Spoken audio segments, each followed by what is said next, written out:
একসময় ছিল একটি শান্ত আর সুন্দর বন।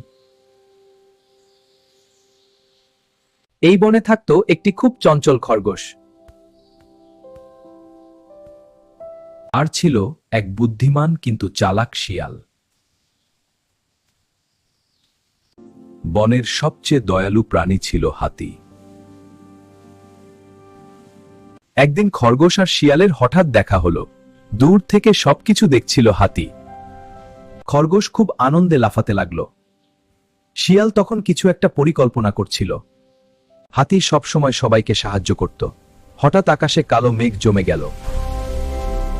বৃষ্টি শুরু হতেই খরগোশ ভয় পেয়ে গেল। শিয়াল দৌড়ে আশ্রয় খুঁজতে লাগলো। হাতি সাহস করে বৃষ্টির মধ্যে দাঁড়িয়ে রইল। সবাই একসাথে বড় গাছের নিচে আশ্রয় নিল।